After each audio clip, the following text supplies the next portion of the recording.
Hello students. तो अपना next topic पढ़ते हैं localized and delocalized chemical bonding. तो सबसे पहला है localized chemical bonding. Chemical bonding का सबको मतलब पता होता है, बॉन्ड्स की बात हो रही है दो एटम्स के बीच में। लोकलाइज्ड एंड डीलोकलाइज्ड का मतलब समझ लेते हैं।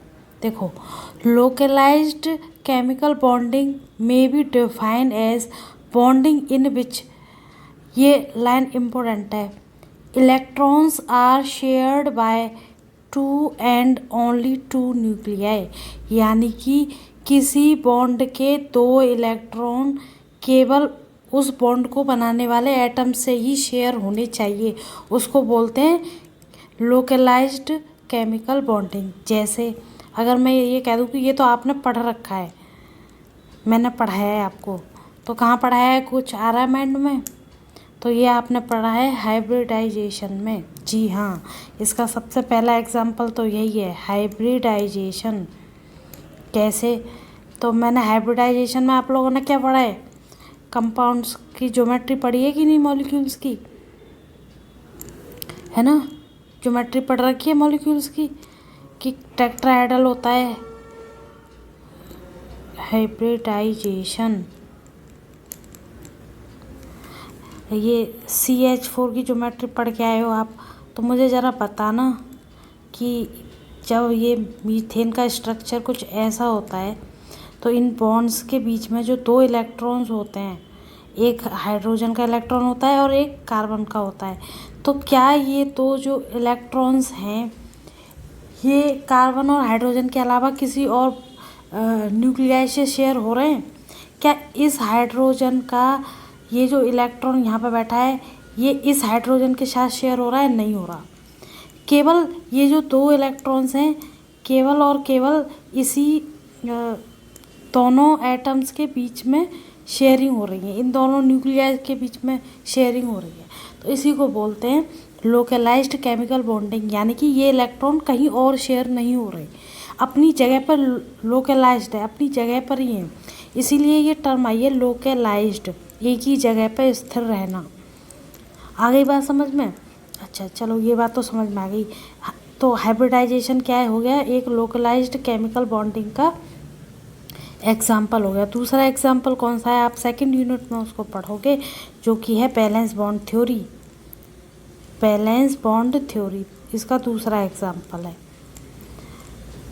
बैलेंस बॉन्ड थ्योरी में भी हम ये देखते हैं कि मॉलिक्यूल्स की ज्योमेट्री कैसे होती है। इसके बाद है मॉलिकुलर ऑर्बिटल थ्योरी, MOT, तो ये भी इसका एक एग्जाम्पल है।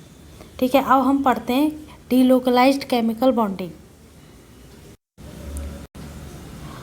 तो देखो, डीलोकलाइज्ड केमिकल बॉन्डिंग क्या कहती है, may be defined as bonding in which electrons are shared by more than two nuclei. क्या ऐसा भी हो सकता है कि बॉन्ड के इलेक्ट्रॉन दो न्यूक्लियाई के अलावा कोई तीसरा न्यूक्लियाई भी उनको शेयर कर रहा है? बिल्कुल हो सकता है, ऐसी बॉन्डिंग भी होती है। और ये हमने 12th क्लास में किस में पढ़ी थी, सबसे फेमस एग्जाम्पल इसका क्या है, यहाँ पर लिखा हुआ है रेजोनेंस।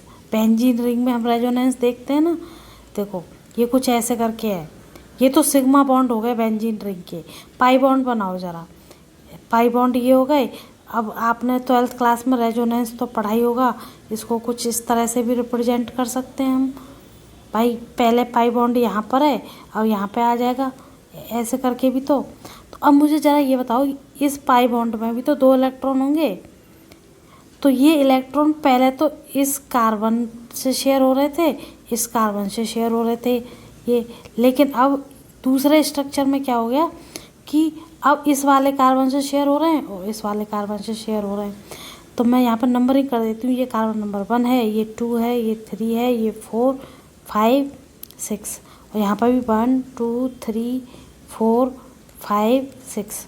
ठीक है, तो यहाँ पर ये जो पाई बॉन्ड के इलेक्ट्रॉन है किस में शेयर हो रहे हैं, कार्बन नंबर 1 और कार्बन नंबर 2 में, लेकिन यहाँ पे ये इलेक्ट्रॉन किस में शेयर हो रहे हैं, फिर कार्बन नंबर 2 और कार्बन नंबर 3 में। हो गए ना दो इलेक्ट्रॉन्स, कितने न्यूक्लियाई हो गए, 1 2, ये तो कॉमन है 2 3, यानी कि 2 से ज़्यादा। और यहीं पे ये लिखा हुआ है more than 2 nuclei. तो electron must be share between more than 2 nuclei. ठीक है, तो उसी को बोलते हैं हम डी लोकलाइज केमिकल बॉन्डिंग, यानी कि इलेक्ट्रॉन एक जगह पे स्थिर नहीं है, वो डी लोकलाइज हो रहे हैं, आगे किसी न किसी दूसरे न्यूक्लियाई की तरफ शिफ्ट हो रहे हैं. ठीक है, इसका दूसरा एग्जाम्पल क्या है भाई? दूसरा एग्जाम्पल है इसका हाइपर कॉन्जुगेशन. इसमें भी ऐसा होता है कि इलेक्ट्रॉन जो है वो दो से ज़्यादा न्यूक्लियाई में होते हैं. एरोमेटिसिटी ये भी है एक एग्जाम्पल, है ना. तो ये यही आपको पढ़नी है. एक और एग्जाम्पल होता है कॉन्जुगेशन, जो आपके सिलेबस में नहीं है, लेकिन इसके एक दो एग्जाम्पल देख लेंगे, काम आएगा. और एक और एग्जाम्पल है क्रॉस कॉन्जुगेशन, ये भी देख लेंगे, है ना. तो आपको लोकलाइज्ड केमिकल बॉन्डिंग तो सेकंड यूनिट में डिटेल में पढ़ोगे. डी लोकलाइज्ड केमिकल बॉन्डिंग में अब आपको आगे क्या क्या पढ़ना है? एक तो रेजोनेंस पढ़ना है, हाइपर कॉन्जुगेशन पढ़ना है, एरोमेटिसिटी पढ़नी है, कॉन्जुगेशन पढ़ना है और क्रॉस कॉन्जुगेशन पढ़ना है. इनको डिटेल में पढ़ना है. और भी इसके एग्जाम्पल होते हैं. और एग्जाम्पल कौन से हैं इसके? एक होता है इलेक्ट्रोमेरिक इफेक्ट, ये भी आप पढ़ोगे. इलेक्ट्रोमेरिक इफेक्ट ये इम्पोर्टेंट भी है, ये वाला इफेक्ट. ठीक है ना. तो ये वाला इफेक्ट भी किसका एग्जाम्पल है? डीलोकलाइज केमिकल बॉन्डिंग का. तो इस तरीके से इनको डिटेल में पढ़ने वाले हैं. पहले सबसे पहले रेजोनेंस स्टार्ट करेंगे नेक्स्ट वीडियो में. ठीक है, तो आप इसको अच्छे से पढ़ लीजिए. पहले डिफ्रेंशिएट कर लीजिए कौन सी डीलोकलाइज केमिकल बॉन्डिंग है, कौन सी लोकलाइज्ड केमिकल बॉन्डिंग है. उसके बाद देखते हैं. ये वीडियो मैं यहीं पे स्टॉप करती हूँ, ज़्यादा बड़ी हो जाएगी क्योंकि रेजोनेंस बहुत बड़ा टॉपिक है.